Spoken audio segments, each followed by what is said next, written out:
Good morning बच्चों, कैसे हैं आप सब। उम्मीद करती हूँ कि सब स्वस्थ होंगे और अच्छे होंगे। हमारी ये हिंदी की कक्षा है तो हम शुरू करते हैं। हमारी कक्षा में हम आज क्या पढ़ेंगे उसके बारे में, और पिछली कक्षा में हमने क्या पढ़ा। पिछली कक्षा में हमने भाषा और लिपि के बारे में पढ़ा कि भाषा किसे कहते हैं और लिपि किसे कहते हैं। आज हम अपनी कक्षा में व्याकरण और वर्ण के बारे में पढ़ेंगे कि व्याकरण किसे कहते हैं और वर्ण किसे कहते हैं। बच्चों, जब हम भाषा बोलते हैं, लिखते हैं तो हमें भाषा सीखने के लिए कुछ नियमों का पालन करना होता है, और यदि हम उन नियमों का पालन नहीं करेंगे तो अर्थ का अनर्थ हो जाता है। तो इसी तरह व्याकरण हमें भाषा को शुद्ध बोलना, पढ़ना और लिखना सिखाता है। व्याकरण किसे कहते हैं? भाषा वह माध्यम है जिसके द्वारा हम सही बोलना, पढ़ना और लिखना सीखते हैं। तो सबसे पहले हम ये जानें कि व्याकरण हमें कैसे शुद्ध बोलना, लिखना और पढ़ना सिखाता है। मैं यहाँ पर कुछ वाक्य लिख रही हूँ, उसके द्वारा हम ये देखेंगे कि व्याकरण के द्वारा हम जान सकते हैं कि हमने जो पढ़ा है, लिखा है वो सही है या नहीं। मैं कुछ वाक्य यहाँ लिख रही हूँ, उसके द्वारा हम जानेंगे कि वह सही है या नहीं, और व्याकरण के द्वारा हम कैसे इसका पता लगा सकते हैं। पहला वाक्य लिख रही हूँ, जे लड़का पतंग उड़ा रही है। आपको ये वाक्य पढ़कर कैसा लग रहा है? सही लग रहा है या गलत? एक बार देखिए, ये लड़का पतंग उड़ा रही है। सही है वाक्य? नहीं। इस वाक्य में क्या गलतियां हैं? इस वाक्य में क्रिया संबंधी गलती है, संज्ञा संबंधी गलती है और पद संबंधी गलती है, यानी ये वाक्य अशुद्ध है। सही वाक्य क्या होगा? यह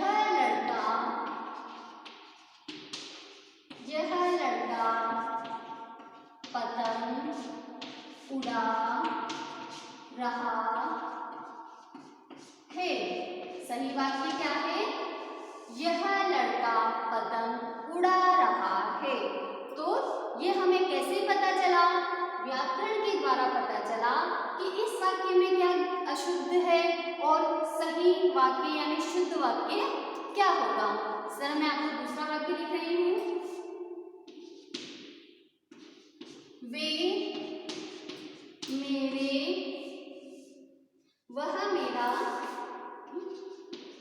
वह मेरे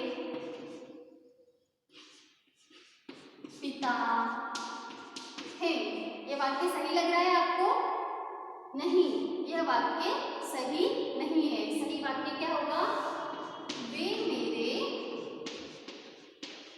पिताजी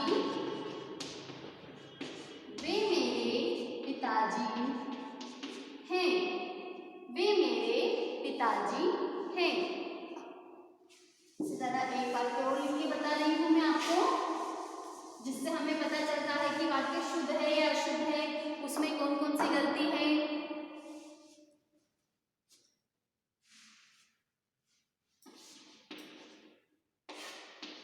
वह को घर जाना है।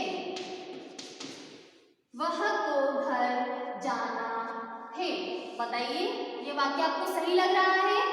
सही है या नहीं? यह वाक्य सही नहीं है। सही वाक्य क्या होगा? उसे घर जाना है। सही वाक्य क्या होगा?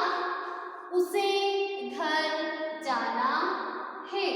यह वाक्य अशुद्ध है, और शुद्ध वाक्य क्या है? उसे घर जाना है। इसी तरह एक वाक्य और लिखूंगी मैं,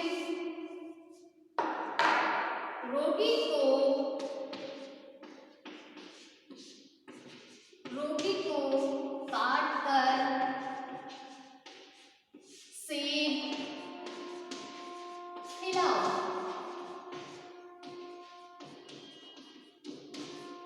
रोगी को काट कर सेब खिलाओ। कैसा लग रहा है ये पढ़ने में?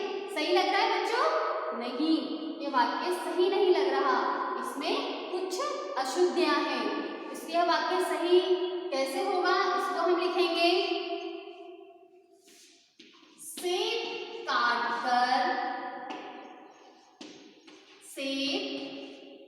काट कर रोगी को खिलाओ। सही वाक्य क्या है? सेब काट कर रोगी को खिलाओ। ये वाक्य अशुद्ध है और ये वाक्य शुद्ध है। ये सब हमें कैसे पता चला? व्याकरण के द्वारा। तो बच्चों, व्याकरण की परिभाषा क्या होगी? व्याकरण भाषा के शुद्ध रूप का ज्ञान कराने वाला शास्त्र ही व्याकरण कहलाता है। तो आइए अब हम अपना पहला प्रश्न लिखेंगे और उसका उत्तर लिखेंगे। क्या है? सबसे पहले हम लिखेंगे व्याकरण की परिभाषा। प्रश्न नंबर 1, व्याकरण किसे कहते हैं? किसे कहते हैं व्याकरण? भाषा के शुद्ध रूप का, उत्तर है हमारा भाषा के शुद्ध रूप का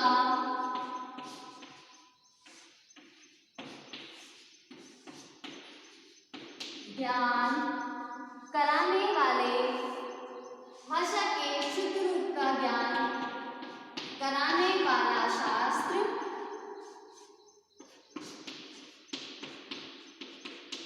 व्याकरण कहलाता है।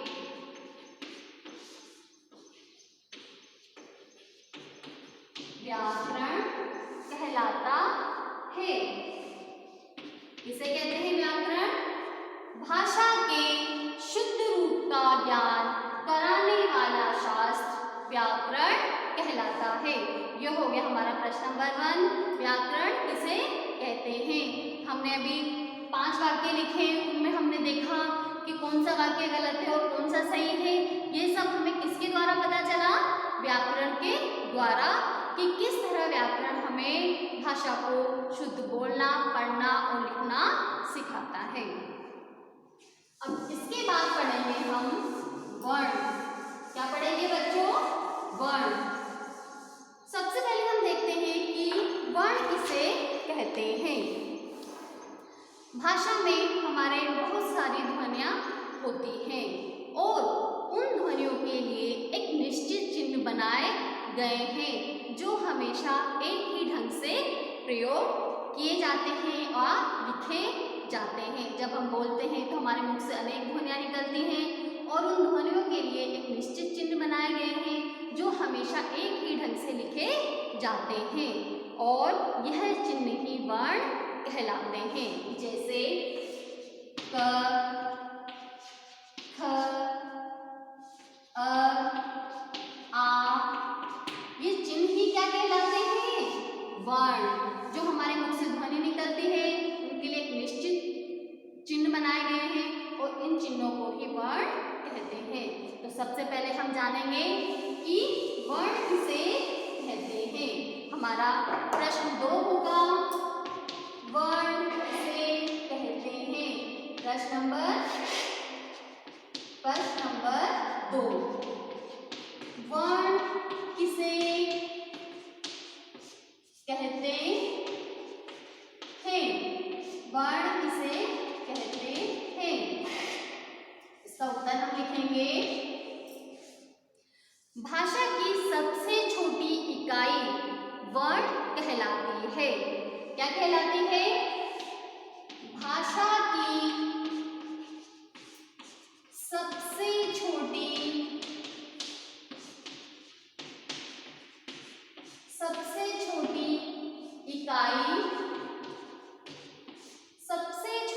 इकाई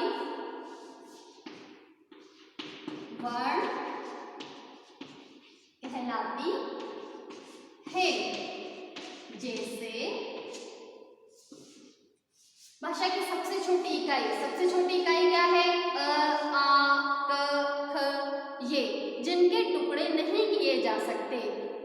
कहलाती है वर्ण। वर्ण की क्या परिभाषा है? भाषा की सबसे छोटी इकाई वर्ण कहलाती है। जैसे हम वर्ण के टुकड़े नहीं कर सकते और जो भाषा में सबसे छोटा वर्ण है वही इकाई वर्ण कहलाती है। अब हम पढ़ेंगे वर्ण के कितने भेद होते हैं। बच्चों, हमने पिछली कक्षा में हम पढ़ते आ रहे हैं संज्ञा, सर्वनाम, भाषा, वर्ण, लिपि। वापस से हम अभी अपना दोहरान कर रहे हैं। तो सब बच्चों को याद होगा, पिछली कक्षाओं में पढ़ा हुआ भी होगा कि वर्ण के कितने भेद होते हैं। वर्ण के 2 भेद होते हैं। कितने भेद होते हैं? 2 भेद होते हैं, स्वर और व्यंजन। प्रश्न नंबर 3, वर्ण के कितने भेद होते हैं? वर्ण के कितने भेद होते हैं?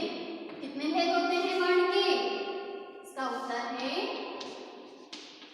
वर्ण के 2 भेद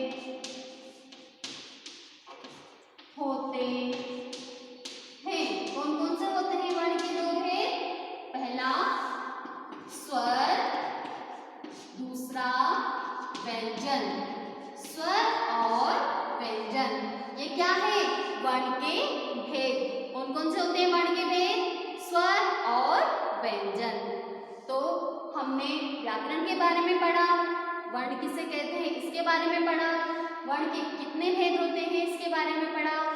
अब हम अगला जो हमारा प्रश्न है वो पढ़ेंगे स्वर।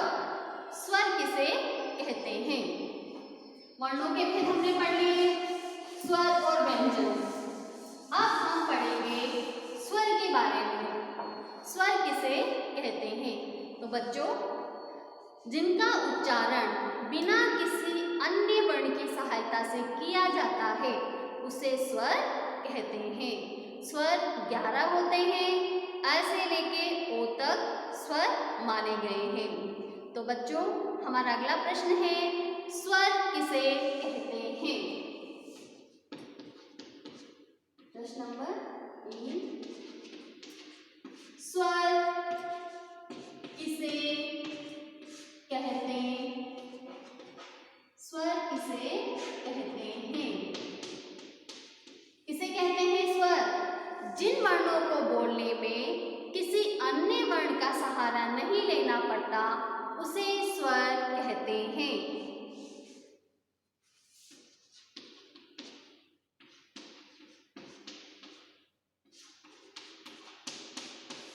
जिन वर्णों के उच्चारण में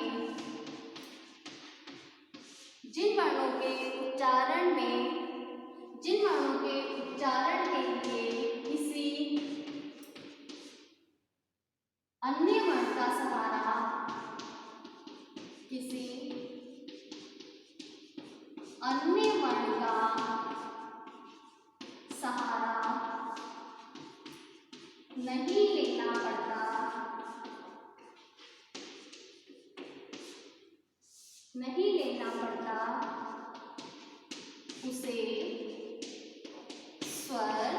लेना पड़ता उसे स्वर कहते हैं। इसे कहते हैं स्वर। जिन वर्णों के उच्चारण में हमें किसी अन्य वर्ण का सहारा नहीं लेना पड़ता उसे स्वर कहते हैं। स्वर कौन कौन से होते हैं? जैसे स्वर के बारे में हमने पढ़ा, स्वर स्वतंत्र होते हैं, स्वतंत्र रूप से प्रयोग में किए जाते हैं। वह स्वतंत्र होते हैं, उनके उच्चारण में किसी भी अन्य वर्ण का सहारा नहीं लेना पड़ता, उसे स्वर कहते हैं। ये हो गई हमारी स्वर की परिभाषा। अब हम पढ़ेंगे कि स्वर कौन कौन से होते हैं। इसके बाद हम पढ़ेंगे स्वर कौन कौन से हो गए। हम बचपन से पढ़ते आ रहे हैं अ, आ, ई, उ, ए, ऐ, ओ, औ। तो स्वर होते हैं अ से ओ तक स्वर होते हैं। हम लिखेंगे अ,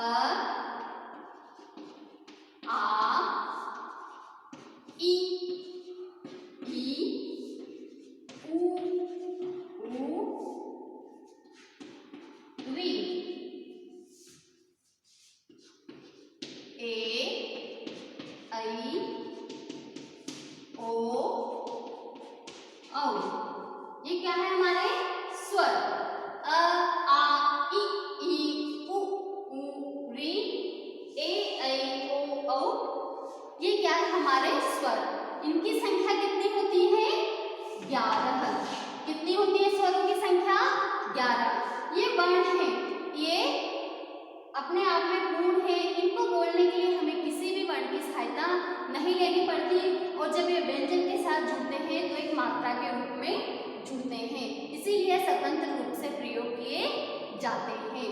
अ से लेकर ओ तक स्वर होते हैं और ये संख्या में 11 होते हैं। तो बच्चों अ से ओ तक हमने पढ़ा स्वर और इनकी संख्या कितनी होती है? 11। इसके बाद हमारा होता है, इसके बाद हम पढ़ेंगे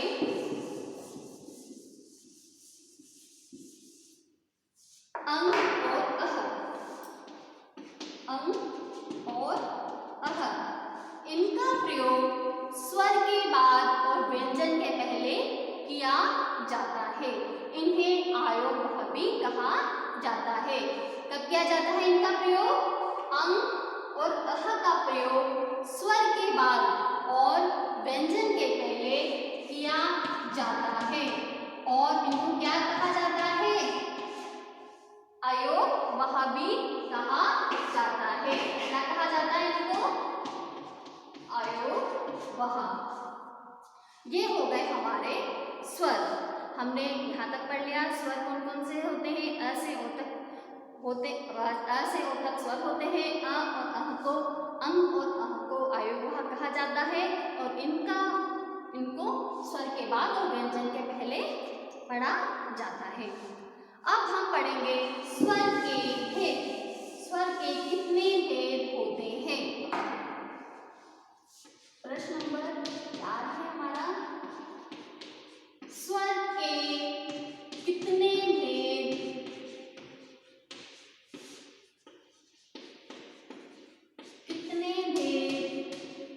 होते हैं? तो बच्चों हम पढ़ेंगे स्वर के भेद। स्वर के 3 भेद होते हैं। कितने भेद होते हैं? 3 भेद होते हैं। ह्रस्व स्वर, दीर्घ स्वर, उपलुप्त स्वर। इसका उत्तर है स्वर के 3 भेद होते हैं। स्वर के कितने भेद होते हैं? 3 भेद होते हैं। ह्रस्व स्वर, दूसरा है दीर्घ स्वर, दूसरा दीर्घ स्वर, तीसरा है प्लुप्त स्वर। प्लुप्त स्वर। कितने भेद होते हैं स्वर के? स्वर के 3 भेद होते हैं। ह्रस्व स्वर, दीर्घ स्वर और प्लुप्त स्वर। अच्छा बच्चों आज हम इतना ही पढ़ेंगे। तो एक बार हम वापस से रिवाइज करते हैं। हमने क्या क्या पढ़ा? हमने सबसे पहले व्याकरण की परिभाषा पढ़ी। व्याकरण किसे कहते हैं? व्याकरण हमें किस तरह से शुद्ध बोलना, पढ़ना और लिखना सिखाता है। उसके बाद हमने पढ़ा वर्ण। वर्ण किसे कहते हैं? भाषा की सबसे छोटी इकाई वर्ण कहलाती है। किसे कहते हैं? वर्ण। भाषा की सबसे छोटी इकाई वर्ण कहलाती है। वर्ण के कितने भेद होते हैं? वर्ण के 2 भेद होते हैं, स्वर और व्यंजन। स्वर कौन कौन से होते हैं? अ से ओ तक स्वर होते हैं, इनकी संख्या 11 होती है। अंग और अह को आयोग वह कहा जाता है। यह स्वर के बाद और व्यंजन से पहले पढ़े जाते हैं। अब हमने पढ़ा स्वर के कितने भेद होते हैं। स्वर के 3 भेद होते हैं, ह्रस्व स्वर, दीर्घ स्वर और प्लुप्त स्वर। अच्छा बच्चों आज हमने जो पढ़ा है आप उम्मीद करती हूँ सबको समझ में आ गया होगा। सब बच्चे मैंने जो भी प्रश्न बोर्ड पर लिखवाए हैं उसको अपनी कॉपी में लिखेंगे और याद करेंगे। अब हम मिलेंगे अपनी अगली कक्षा में, तब तक के लिए